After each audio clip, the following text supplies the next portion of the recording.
Assalamualaikum warahmatullahi wabarakatuh. Selamat pagi anak-anakku semuanya. Berjumpa lagi dengan pelajaran Al-Quran Hadis kelas 7. Anak-anak, setelah kalian mengadakan uji coba pembelajaran tatap muka di madrasah, ketika itu kalian praktek membaca surat As-Sams ayat 1 sampai dengan 10. Kemudian dilanjutkan dengan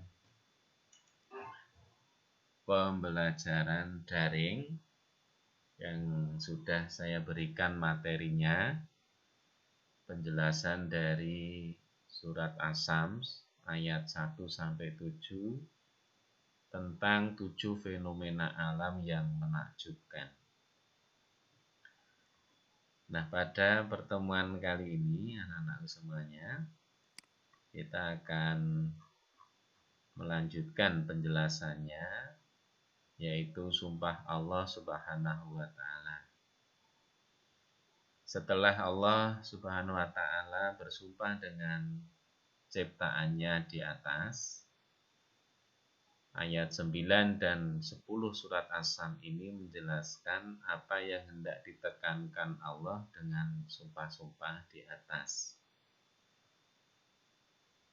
Nah, jadi ketika Allah akan menjelaskan sesuatu yang sangat penting, Allah mendahulinya dengan sumpah. Nah, setelah sumpah-sumpah itu dilakukan oleh Allah Subhanahu wa Ta'ala, maka hal-hal yang ditekankan Allah setelah sumpah itu antara lain adalah sungguh beruntung dan akan meraih segala apa yang diharapkannya siapa yang menyucikan jiwa dan mengembangkan dirinya. Yang pertama, Allah menekankan sungguh beruntung dan akan meraih segala apa yang diharapkannya siapa yang menyucikan jiwa dan mengembangkan dirinya. Jadi firman Allah, qad aflaha man zakkaha, sesungguhnya beruntunglah orang yang mensucikan jiwa itu. Jadi orang-orang yang beruntung adalah orang yang menyucikan jiwa dan bisa mengembangkan dirinya. Anak-anak, makna asal dari kata zakka itu adalah bertambahnya kebaikan.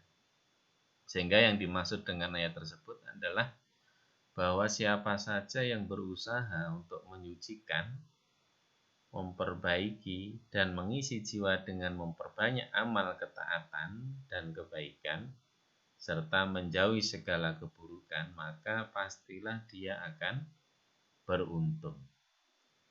Berarti bahwa beruntunglah orang yang mensucikan dirinya, yakni dengan menaati Allah Subhanahu wa Ta'ala dan membersihkannya dari akhlak tercela dan berbagai hal yang hina. Hal senada juga diriwayatkan dari Mujahid, Ikrimah, dan Sa'id bin Zubair. Dan seperti firman-Nya, qad aflaha man zakkaha wa dzakara isma rabbih fasholla, sesungguhnya beruntunglah orang yang membersihkan diri dengan beriman dan dia ingat nama Rabb-Nya lalu dia mengerjakan sholat. Ini tertuang di dalam Al-Quran surat Al-A'la ayat 14 dan 15. Itu yang pertama yang ditekankan oleh Allah.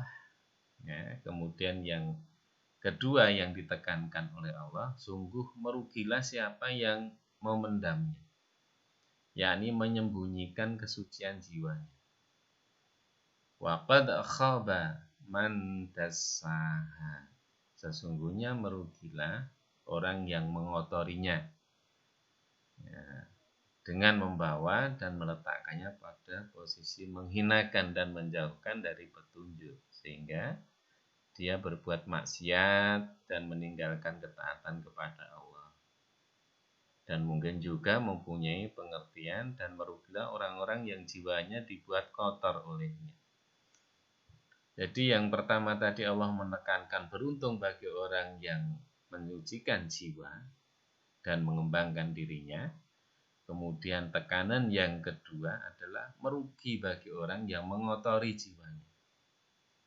Wa qad khaba man dassaha.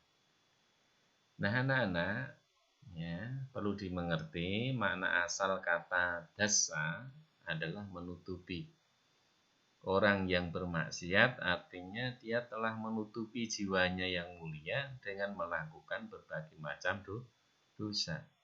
Menguburnya dengan berbagai hal yang rendah dan hina, menghancurkan dan merusaknya dengan melakukan berbagai hal yang tercela, sehingga jiwanya pun menjadi jiwa yang rendah dan hina. Sehingga dengan hal itu jiwa tersebut berhak mendapatkan kesengsaraan dan kerugian di akhirat, karena sudah tertutupi, ya, ataupun dikotori dengan perbuatan maksiat. Oleh karena itu anak-anak, ya, jangan sampai kita menjadi orang yang rugi. Jadilah orang yang beruntung di dalam surat As-Sams ayat 9 dan 10 ini, ya. Nah, anak-anak, Zaid bin Arqam itu berkata, Rasulullah pernah mengajarkan doa kepada kami dan kami pun mempelajarinya. Bagaimana doanya? Ya Allah, sesungguhnya aku berlindung kepadamu dari hati yang tidak pernah khusyuk dan dari jiwa yang tidak pernah merasa puas, dan juga ilmu yang tidak bermanfaat serta doa yang tidak dikabulkan. Ini hadis riwayat Muslim. Jadi setiap kali kita berdoa, ya, kita itu memintanya perlindungan kepada Allah, ya, dari hati yang tidak pernah khusyuk dan dari jiwa yang tidak pernah merasa puas. Jadi agar supaya jiwa kita terjaga, ya, tidak terkotori, maka juga seyogyanya kita berdoa agar dijauhkan dari perbuatan yang bisa menutupi jiwa. Nah, itu antara lain anak-anak semuanya penjelasan dari Al-Quran surat As-Sams ayat 1 hingga ayat 10. Nah, anak-anak, untuk lebih jelasnya kalian membaca di dalam buku LKS penjelasan dari Al-Quran surat As-Sams ayat 1 sampai 10 ini dengan sebaik-baiknya kamu ulang-ulangi, kamu baca, kamu pahami, ya anak-anak semuanya. Kamu pahami, ya, sebelum nanti Pak Guru akan memberikan maksudnya tugas pada anak-anak semuanya. Tapi untuk pertemuan ini belum ada tugas, ya tugasnya tugas memahami dari apa yang saya sampaikan lewat video pembelajaran ini, maupun memahami dari buku yang sudah kalian terima, sudah kalian punyai, yaitu buku LKS Al-Quran Hadis kelas 7. Demikian, sampai jumpa lagi pada pertemuan berikutnya.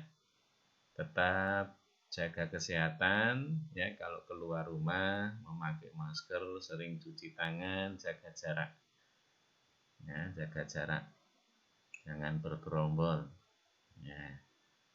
Atau tetap di rumah saja untuk khusyuk ataupun untuk terus tekun belajar secara daring.